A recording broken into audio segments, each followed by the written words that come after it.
tayo ngayon.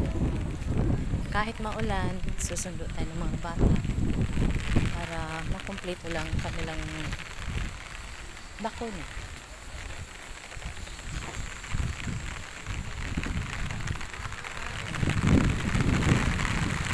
Ang ulan. Babagsa na po. Nandito na tayo. Tao po! Tao po! Hi! Si baby mo. Ano nangyari sa'yo? Kakauwi mo lang? May nagsigaso kasi ako, pinasikaso ng kapatid ng asawa ko. Ikakauwi-uwi ko lang. Wala naman magbabantay ng baby. Oo. Ngayon, pwede mong dalhin. Saglit lang tayo. Ngayon? Oo. Para May ubo kasi siya maplema.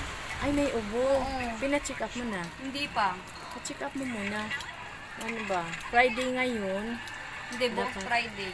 Ay, bukas Friday, oo. Gusto pala. Bukas, dalhin mo siya sa main center para ma-check up, mabigyan ng gamot, ha? Tapos, chat mo sa akin. Sige. Pagkaano, ha? Maplema ko kasi siya. Oo. Kaya hindi ko rin nadala. Sige, sige. Thank you. Thank you, Tay. Oo. Oh, yun guys, yung ating baby ay may sakit, kaya hindi siya mabigyan ng turo. Thank you po.